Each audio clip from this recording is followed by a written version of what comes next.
है, क्या बात है।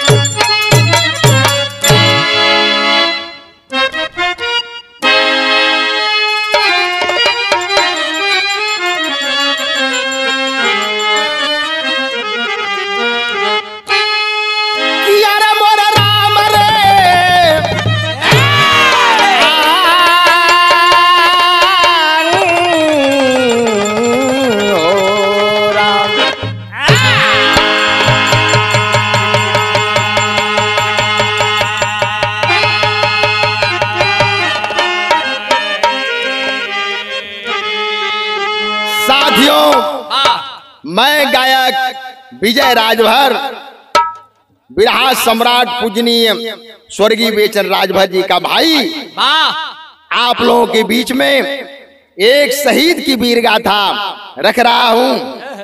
गाने की आप 4 लाइन भूमिका पाएंगे। क्या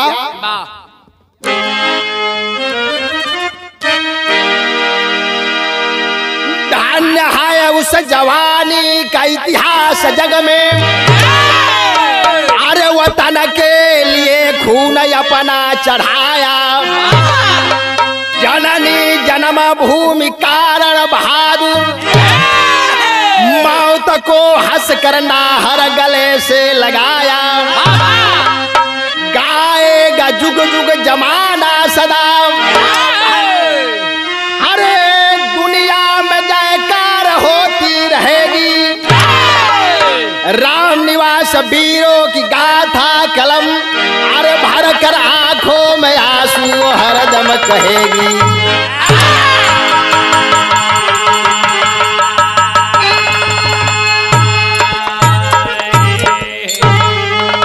यही जब बिरहा में एक गजल लगल, अब ये गजल हमारे भैया वाली बा। अपने जमाने में हमारे बड़का भैया ये गजल के बड़ा सजा के गावो। कैसे गावो मास्टर?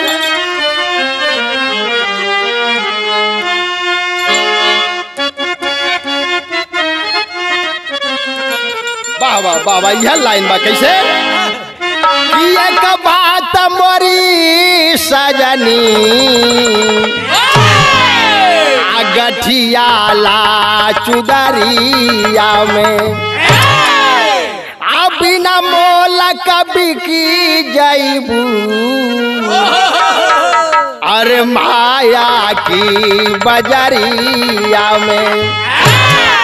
ये गजल निर्गुण और सगुण दोनों मिला के बाद, एक बात मोरी सजनी गठियाला चुनरिया में, बिना मोल कभी की जैबू माया की बजरिया में। लेकिन कवि जी उन वीरों के लिए लाइन लिखे हैं, जवन वीर सरहद पर डट करके और हमारे देश की रक्षा करते हैं, हमारे आपकी समाज की इस देश की रक्षा करते, वही वीरन के लिए लाइन लगल। कौन सा लाइन?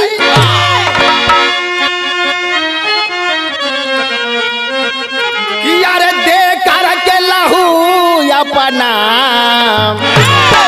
कि यार दे कर के लहू अपना, गुलशन जो सजाता है,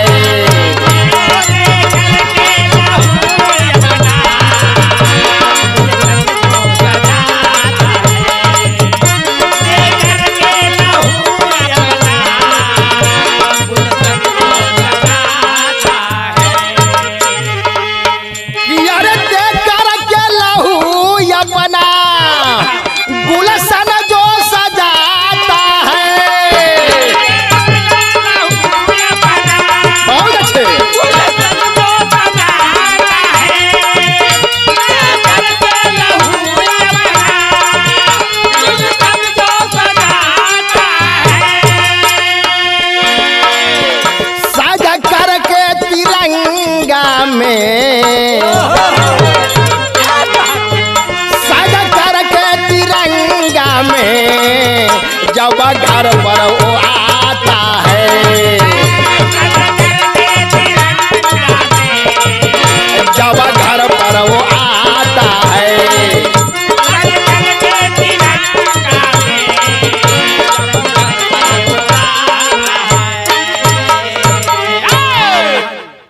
जन से हारमोनियम का संगत लगल और हमारे बिरहा का कहानी शुरुआत भइल। कहानी बा कहाँ का कैसे मास्टर नहीं लगे सर?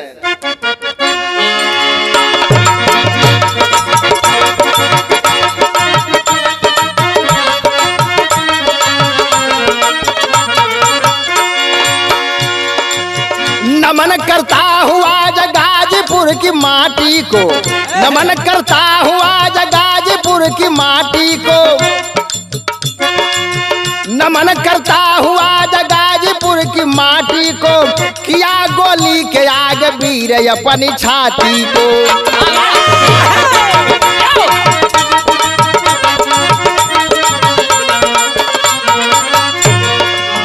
कदम बढ़ाकर पैर पीछे ना हटाता था, कदम बढ़ाकर पैर पीछे ना हटाता था, वतन के आन पर वह जान को गंवाता था।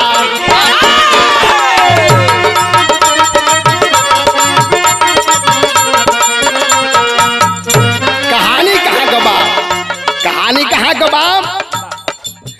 गांव मशहूर 12 चवर की कहानी है, गांव मशहूर 12 चवर की कहानी है। कलम है गर्वित आज बढ़ चलाया पानी है।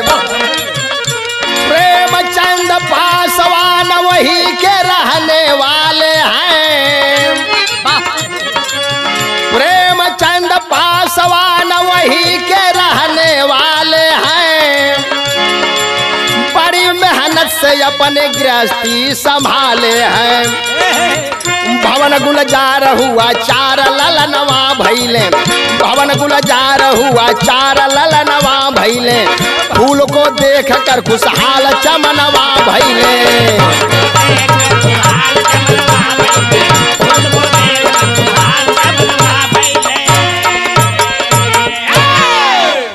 भाई साहब बात की समझ चला, गाना समझने में आसानी हो जाई।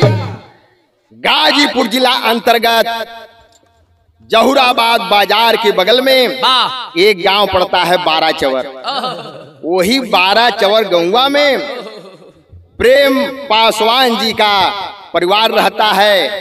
श्री प्रेमचंद पासवान जी के औरत का नाम श्रीमती तेतरी देवी और गोदी में 7 संतानें थी। श्री प्रेमचंद पासवान जी के 7 संतानें पैदा हुई। 7 गो संतान बाटी, जौने में 4 गो बेटवा 3 गो बिटिया। बड़ा बेटवा का नाम जयप्रकाश पासवान, उससे छोटे बेटा का नाम उपेंद्र पासवान, उनसे छोटे बेटे का नाम मुकेश पासवान और सबसे छोट बेटवा का नाम हिमांशु पासवान। 3 ठे बिटिया। बड़ी बेटी का नाम पूनम देवी, उससे छोटी बेटी का नाम भागमती देवी और तीसरी की बिटिया जेकर नाम ज्योति देवी। परिवार बहुत ही आनंदमय था, परिवार में सारी खुशियां है और परिवार बहुत मजे से चल रहा है। लेकिन बाबूजी जवन प्रेम पासवान जी बाड़ा, उनके अंदर देशभक्ति का भावना कूट कूट का भरल बा। जौनी समय अपने बड़का बेटा जयप्रकाश पासवान जी के देखत हवा, और जयप्रकाश पासवान पढ़े लिखे में हर एक तरह से होनहार रहला, तो अपने बेटवा जयप्रकाश पासवान के देख के बाबूजी के सपना सजावत हुआ। कौन सपना सजावत हुआ? यही जैसे तर्ज लगे भैया। आइयो तर्जिया हमारे बड़का भैया वाली बा। कैसे है मास्टर?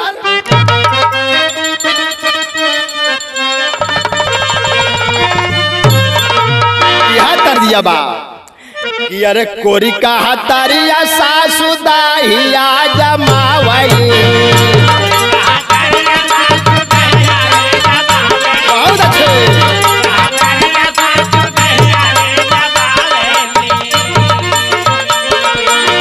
कोरी का हतारिया सासु दाहिया जमावली, अमृत डालले जोरनवा राधा हो कान्हा मन मोह।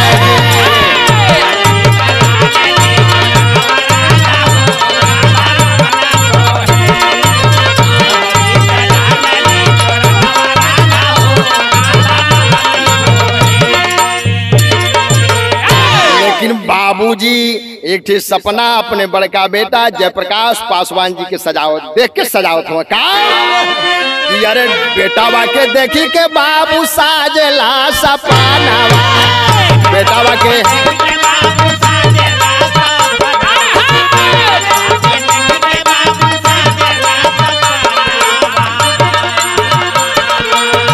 बेटवा के देखी के बाबू साजला सपनावा जनवा से बढ़ी के मोरा वतनवा भैया हो बाबू सोचे पे ही जनवा से बढ़ी के मोरा वतनवा भैया हो बाबू सोचे पे ही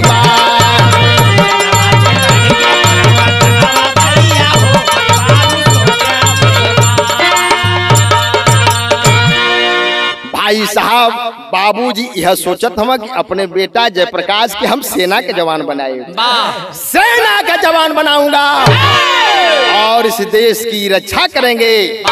बाबूजी बतिया सोचत हम धीरे धीरे समय बीते लागल तो जयप्रकाश जब बड़ा होके लगल तो कभी ये भाव देना का खेलत कूदत में बीते लागली उमरिया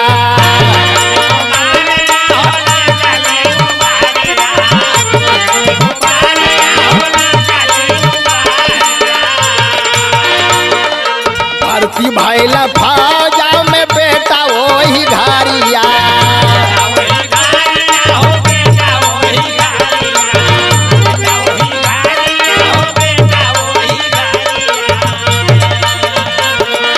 सोहे वरदी बेटवा के तनवा भैया हो बाबू सोचे ते ही सोहे वरदी बेटवा के तनवा भैया हो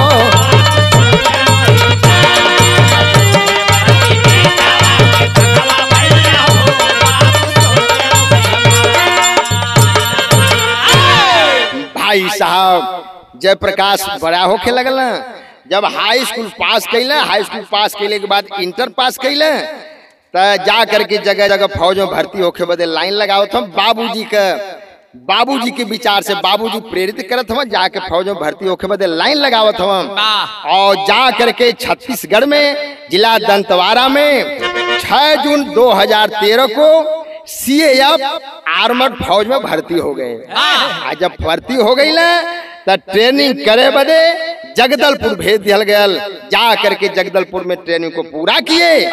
जब ट्रेनिंग पूरा हो गई घरे अइला बड़ा खुशी के वातावरण बा से जवान हो गल बाड़ा देश के जवान हो गल बाड़ा खुशी के वातावरण बा तो ट्रेनिंगिया क के अइला तो भयल का एजे तर्ज लगे कौन तर्ज भैया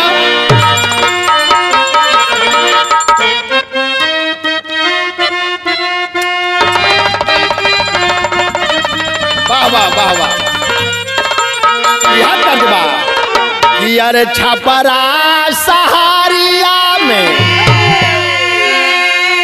देखा यो हमारे भैये वाली तर्जबा कि अरे छपरा सहारिया में अब बिकला हो चरखावा देवर मोरा जोगी रे भाई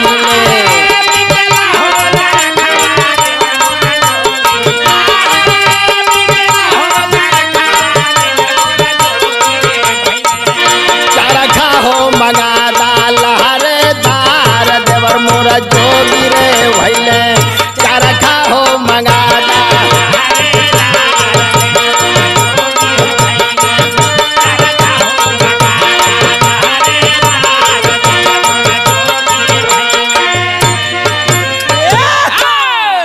लेकिन जब जयप्रकाश पासवान जी ट्रेनिंग पूरी करके आज जब घरवा आए तो खुशी के वातावरण बा तो कवि जी भाव दिला का कि अरे ट्रेनिंग बिता के आइले ट्रेनिंग बिता के आइले घर वाला लनवा हरसित मनवा हो भइले हरसित मनवा हो भइले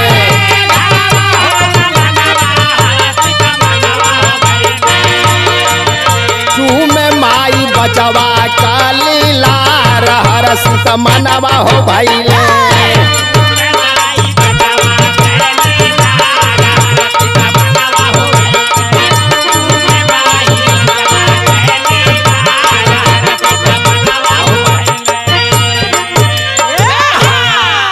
भाई साहब जब घरवा आइल माई बाबू के चरण छुअल और मतारी श्रीमती तेतरी देवी अपने बचवा के लार चुमत है।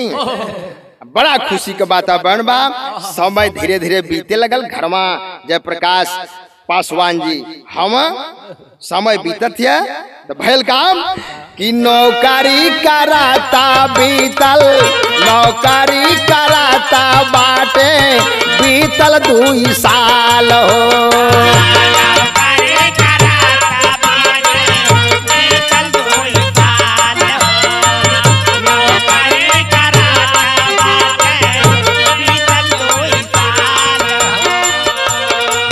माई बाबू मानावा में, माई बाबू मानावा में कहा रे अपन ख्याल हो।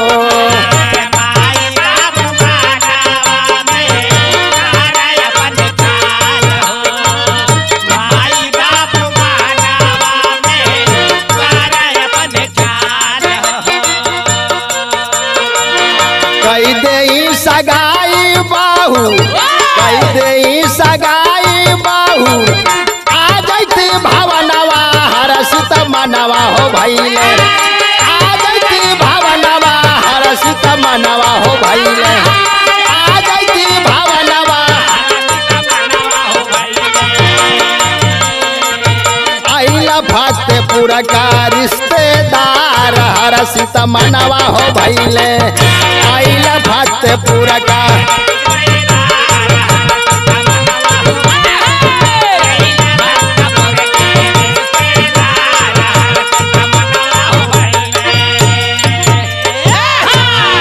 भाई साहब घरमा छुट्टियां बीत गई और जयप्रकाश पासवान जी फिर चल दिए ड्यूटी पर। आज जौने समय ड्यूटी पर जाके अपन ड्यूटी करत हम ये हरिया माई बाबूजी यानी श्री प्रेमचंद पासवान जी और माई तेतरी देवी सोचे थे कि बेटा सयान हो गल हम तो बेटा का समय से शादी भी हो जाएगी चाहिए, रिश्ता भी हो जाएगी चाहिए। आ देखे वही समय हितनाथ जब लड़का बरियार हो जाला तो हितनाथ अपन जुगाड़ लगावे लगल। गाजीपुर के रहे वाला, गाजीपुर जिला अंतर्गत ग्राम गढ़िया पार, गढ़िया पार पोस्ट फतेहपुर पलिया कर रहे वाला हरिनारायण पासवान जी का बिटिया नीतू पासवान। हरिनारायण पासवान जी अपने बिटिया का रिश्ता लेकर के और चले आए प्रेम पासवान जी के घर पे। बातचीत हुई और रिश्ता भी 21 मई 2015 के तय हो गया। रिश्ता भी 21 मई 2015 के तय हो गया। बड़ा दोनों तरफ खुशहाली का माहौल बा कि शादी तय हो गई। और आजो काल देखला जब शादी ब्याह रिश्ता तय हो जाला तो बाबूजी के एगो भार कम हो जाला और अपने जियते भर माई बाबू सोचेला कि बेटा बेटिन के शादी ब्याह करके अपन भार कम कर लेंगे। तो शादी जयप्रकाश पासवान जी का तय हो गई और धीरे धीरे फिर समय बीते लगल तो देखा यही जैसे फिर तर्ज लग गई। कौन तर्ज भैया?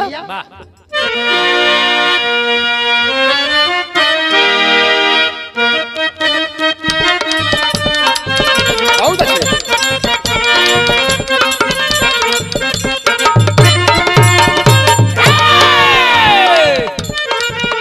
अरे सासुर से रूसाली बाती आवान हो ढैली नैहर करा हो।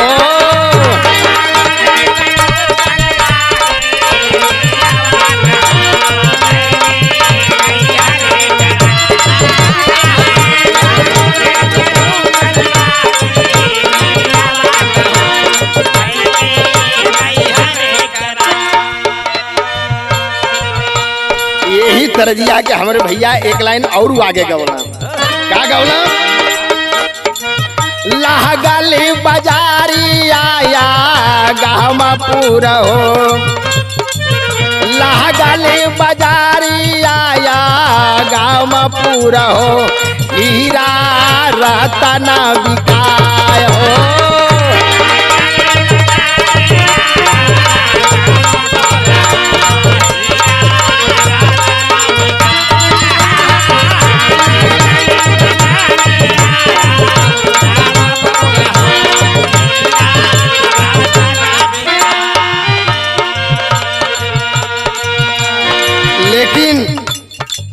चल गई ना ड्यूटी पर, फिर ड्यूटिया से घर आई छुट्टी लेके, फिर जब दोबारा फिर ड्यूटी पर जात हम तो वही समय का भाव कवि जी देहला का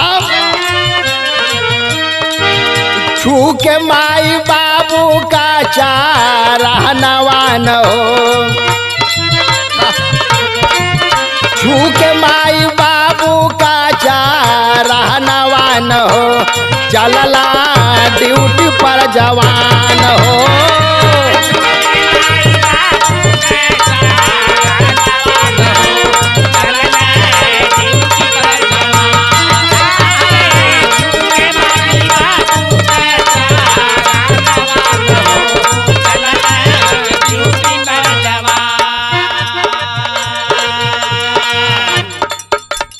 विदा कैली माई भरना या नवान हो, विदा कैली माई भरना या नवान हो, चलला ड्यूटी पर जवान।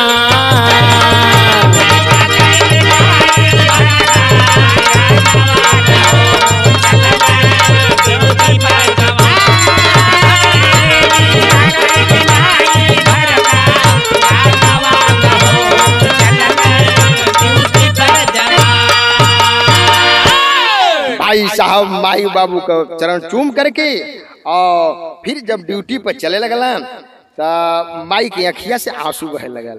ममता न ममता के मतारी रोक ना पावत बाटी। बेटा ड्यूटी पे जात हम, माई की अखिया से हल्का हल्का आंसू बहत बा। जवान जब पिछवा मुड़ के जयप्रकाश पासवान जी पिछवा मुड़ के माई की तरफ देखला का कि घूम करके तकला देखला, घूम करके तकला देखला माई का चेहरावा, घूम करके माई का चेहरावा, माई का चेहरावा, पोछत रहली आसमाई, पोछत रहली आसमाई लेकर के या चेहरावा, पोछत रहली लेकर के या चेहरावा, पोछत रहली आसमाई लेकर के या चेहरावा। रोहवता बाटा छोटा का भी रहनवान हो, रोहवत बाटा छोटा का भी रहनवान हो, चलला ड्यूटी पर जवान हो।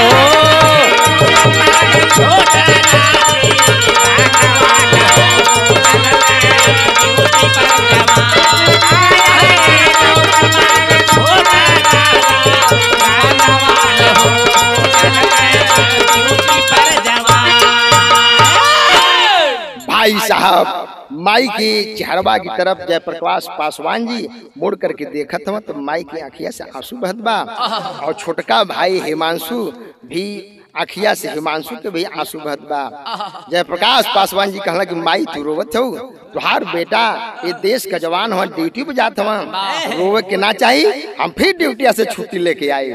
यही कह करके और जयप्रकाश पासवान ड्यूटी पर चले गए। भाई साहब एक दिन के बाद बा, जहिया एक दिन जयप्रकाश पासवान जी वो एक वाहन लिए और कुछ सैनिक उसमें हो लिए और चल दिए लोग कैंप करने के लिए, सर्च अभियान के लिए चल दिए। जौनी समय वाहन में कुछ सैनिक बैठल हम और जयप्रकाश पासवान जी भी बैठे हैं, हथियार से लोग लैस हैं और जंगल की रास्ते से रास्ता गया था, सड़क बनी थी, उसी पर जा रहे थे लोग गश्त करने के लिए। जौनी समय जात हम वही जंगलवा में घात लगा करके और कुछ नक्सलवादी बैठे थे। जैसे ही जयप्रकाश पासवान जी को यह शंका होती है कि लग रहा है कि बगल में कुछ नक्सलवादी हैं, राइफल लेकर के पोजीशन ले लिए। वही समय का भाव कवि जी यहाँ बीरस का लाइन देहला और तर्ज लगल कैसे भैया,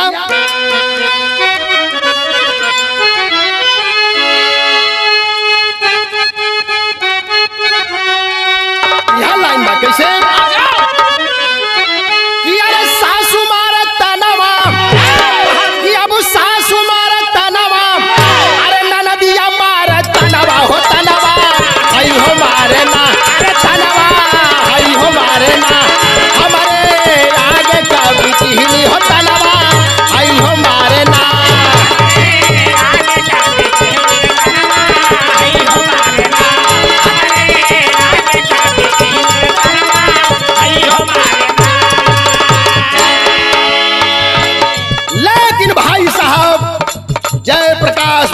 पासवान जी को यह शंका होती है कि लग रहा है कि जंगल में कुछ नक्सलवादी छिपे हैं और घात कर सकते हैं। यही सोच करके वह जवान राइफल तान करके, हथियार तान करके पोजीशन ले लिए और वहां में बैठे हैं लोग, पोजीशन लिए हैं। फैल का लाइक हथियार चलाला शहर नौजवानवा हो जानवा भला ही जाई ना, हो जानवा भला ही जाई ना, मारला जाई हा दुश्मनवा हो जानवा भला ही जाई ना, मारल जाई हा दुश्मनवा हो जानवा।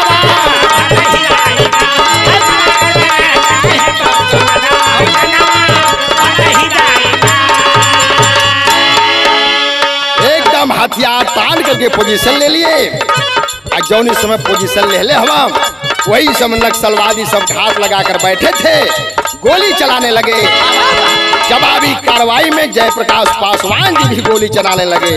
हुआ क्या, 5 नक्सलवादियन के मार के गिरा हवाले,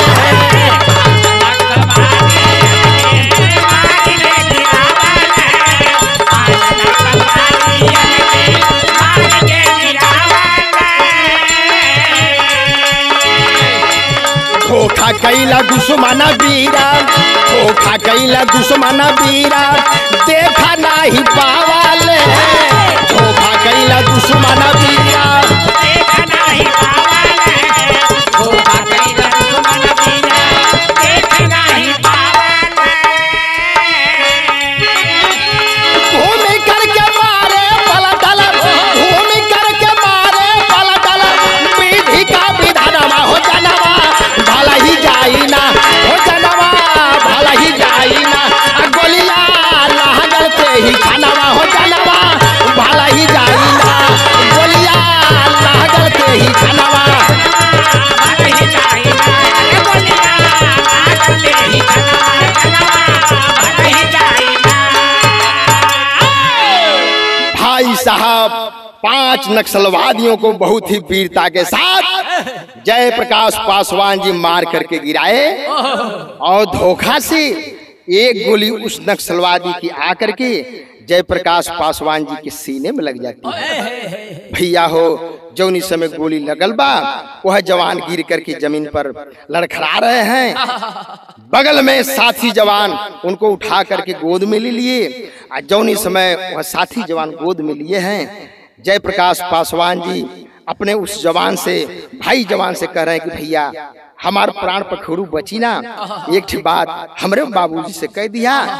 विदेशिया की लाइन में वह जयप्रकाश पासवान जी अपने साथी दोस्त से कह रहे हैं क्या,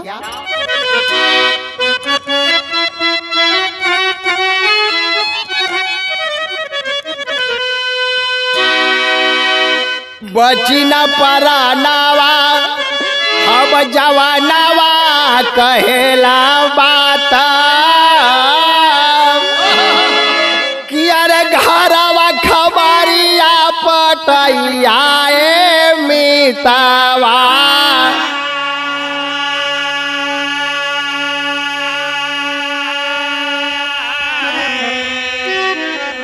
रोई है जो बाबू अपनी अब बेटावा के यादा कारी,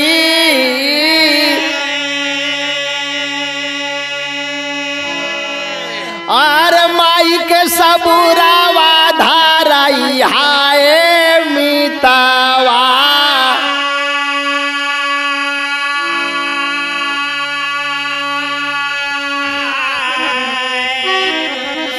साथियों जयप्रकाश जवान को गोली लगी है, अपने साथी मित्र से कह रहे कि भैया हमार प्राण पे खरू बची ना, घरे जइहा तो हमरे पार्थिव शरीर के बाबू के देखैया, बाबूजी के धाधस बदैया। और एक बात वो जवान बड़ी लाजवाब कह रहा है क्या, कि अरे जानवा वो तानावा परा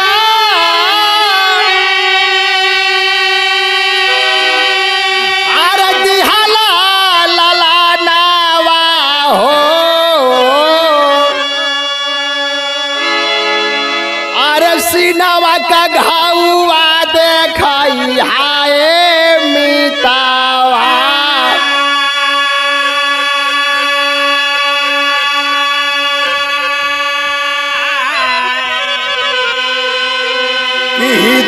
मित संगी साथी अब सबके नाम सकारा कहिया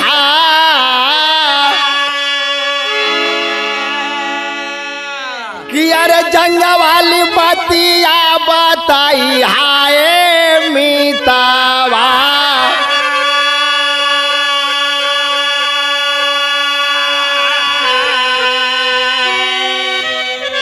भैया हो जयप्रकाश पासवान जी यही बात कहे कि भैया आप घर पे हमारे पार्थिव शरीर को लेकर जाइएगा तो हमारे बाबूजी से यह बताइया कि तुहार बेटा वीर रहला तुहार बेटा पीठ में गोली ना खेले तुहार बेटा सीना में गोली खेला आप ऐसा बेटवा के जन्मौला जौन बेटा सीना में गोली खेला एक तरफ बाबू के बतैया कि तो अपने बेटा पर गर्व है यह बतिया कह पौला तब तक प्राण पखोड़िए दुनिया से उड़ गई। भाई साहब आज 13 अप्रैल 2015 को जयप्रकाश पासवान जी इस देश के लिए शहीद हो गए।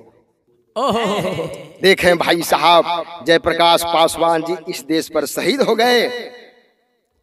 यह शहीद का जब समाचार गांव में पहुंचल बा 12 चहर गौवा में पहुंचल बा तो भाई साहब जे जहे दुखित बा तहे रोत बा। बाबूजी सुनला पैरवा के नीचवा से जमीन खिसक गई। मतारी तितरी देवी सुनली अखिया से झरझर आंसू बह लगल। अब गौवा के लोग रोवत हम बहुत दुखित वातावरण बा। ई खबरिया जब पार्थिव शरीर गौवा में पहुंचल बा सैनिक सम्मान के साथ तिरंगा झंडा में पार्थिव शरीर लपेटल बा। सैनिक सम्मान के साथ सभी लोग दरवाजे पे आयल बाटन। जब छोटका भाई हिमांशु मुकेश उपेंद्र भैया लोग सुनला हाथ छाती फट गई। वो पार्थिव शरीर से चिपट करके तीनों भाई रोवत हो कि आज राम लक्ष्मण भरत शत्रुघ्न की जोड़ी टूट गई। भाई रोवत हो वही समय का काणु दृश्य के देख के कवि जी के भाव देवे पड़े सारंगा गीत दे।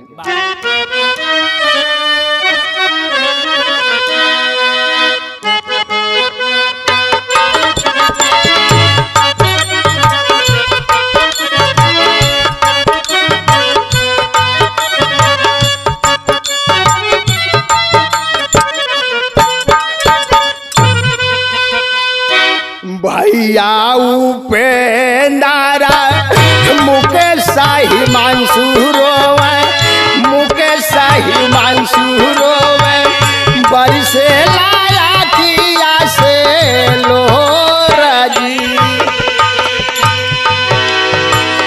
भैया हो पार्थिव शरीर से तीनों भाई लपटल हवा अखिया से आंसू बहत बा। आंसू रोकले के नाव न लेत बा। भैलका छोड़ी के परैला भैया छोड़ी के परैला भैया तनिको समझ ना आवे तनिको समझ ना आवे सुगना पराइल कवने वो राजी।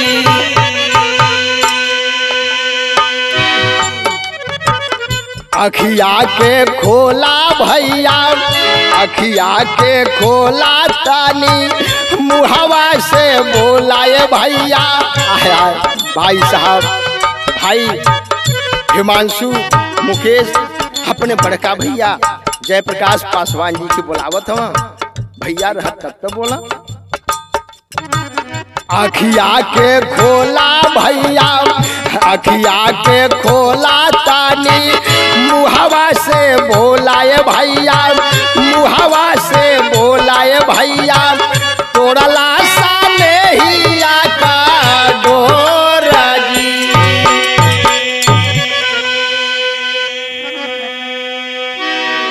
भाई साहब हितनाथ सब रोवत बा संगी साथी सब रोवत बा।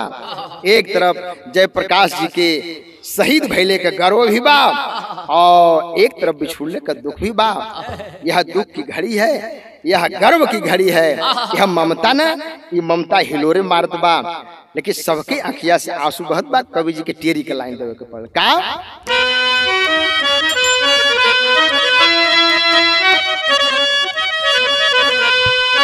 यार सपनावा दिल का दिल में रह गई सपनावा दिल का दिल में रह गई किस्मत बनल कसाई ना आवे चयनवा यार चयनवा यार चयनवा।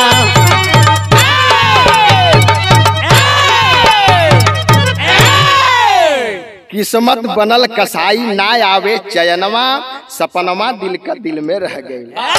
आय हाय भैया हो, जौनी समय ई खबरिया हरनारायण पासवान जी का बिटिया नीतू पासवान जी पौली भैया हो, जेकर शादी 21 मई 2015 के तय रहल। पैरवा के नीचवा से जमीन खिसक गई, अखिया से झरझर आंसू बहत बा, अपने तकदीर पर रोवत थे। कैसे पहपट का लाइन लगा।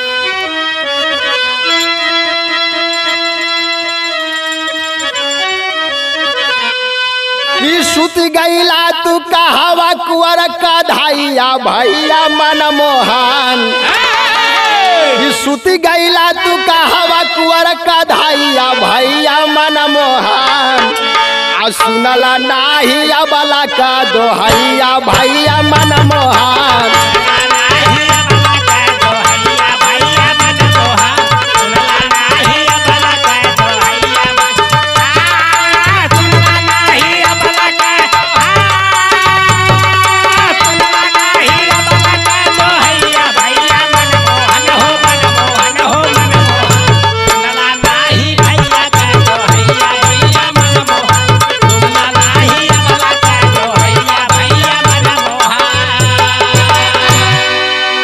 अरे 21 मई के शादी रहली, टूट गईल अरमान हो।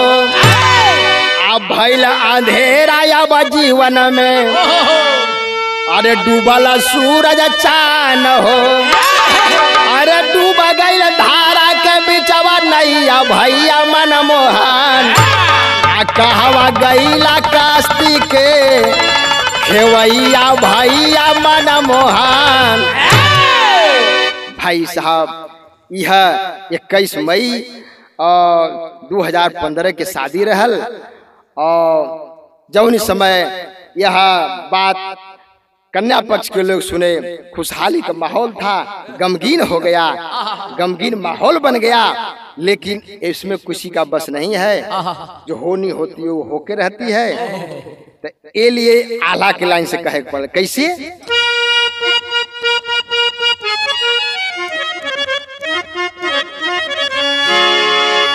आला का लाइन लगल, कैसे कि अरे बढ़ी जाला दुनिया में मान वही घर के।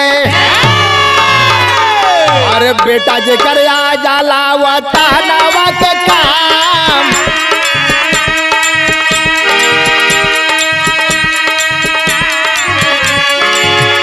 भैया बेटा जेकर आ जाला वो तानावा के काम।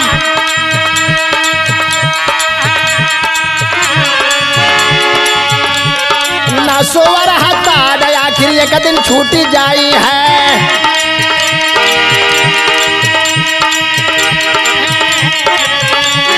जुगा जुगा वाला हो शहीदावन का नाम।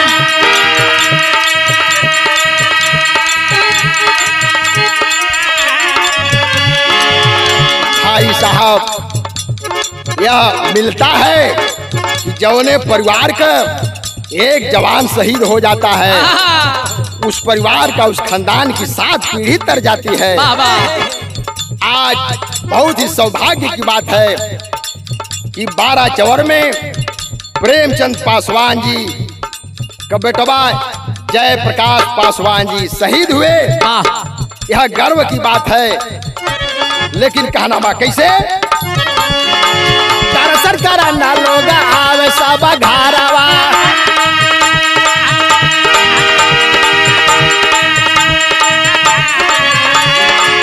भैया दरअसल करना लोग आवे सब घरवा।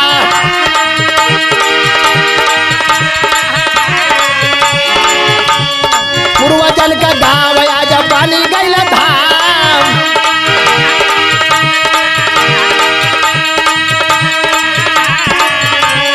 गाँवा का नौवा हमारा होई गईले।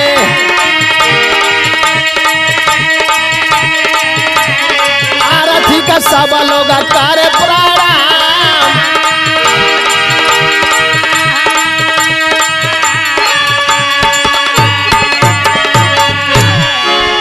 भाई साहब सैनिक सम्मान के साथ जब वो पार्थिव शरीर गांव में आता है, गांव को लोग जाकर के अंतिम दर्शन कर रहे हैं, प्रणाम कर रहे हैं।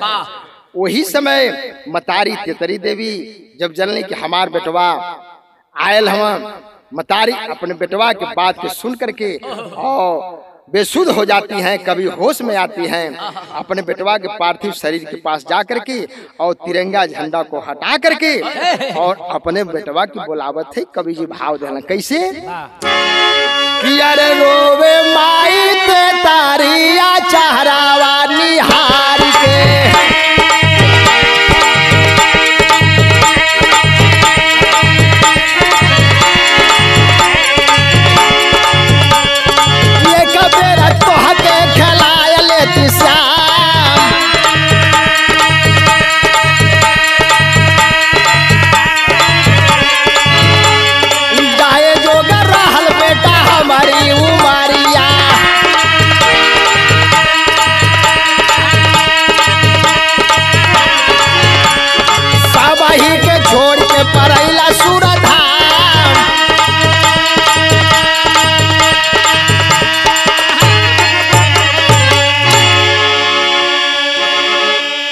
माई के आंख से आंसू बहत बा, जा करके तिरंगा झंडा को हटा करके अपने बेटवा की बुलावत थे।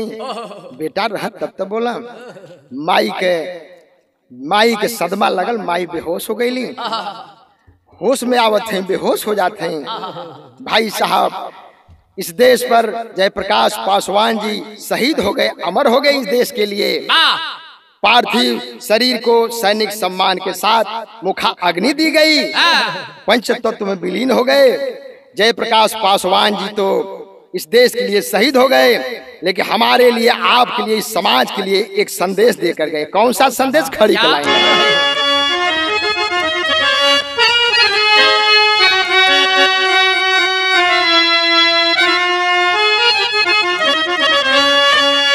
अरे नक्सलवाद से देशवा बचावे के पड़ी, गांधी गौतम का चमनवा सजावे के पड़ी।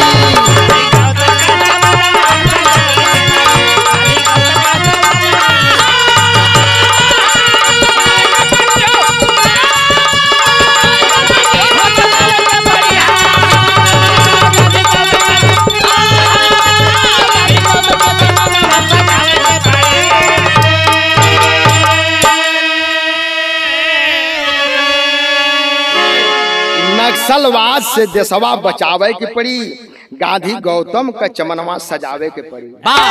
कि अरे जयप्रकाश पासवा न गईला बताई, सबसे बड़ी के होले देशवा का सेवकाई।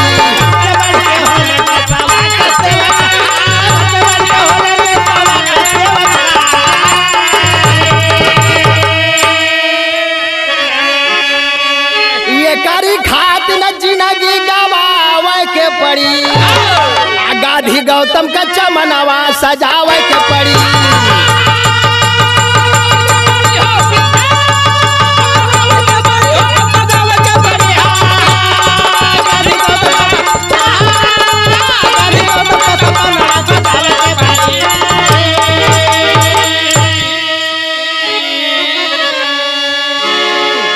आज यह जवान इस देश पर अमर हो गए।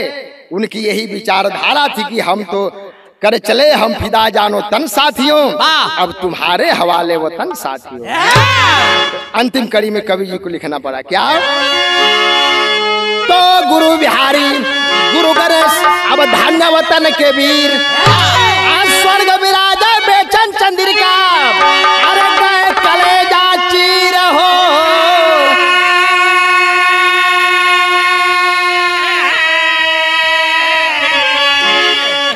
सपनावा दिल का दिल में रह गई, अब सपनावा दिल का दिल में रह गई।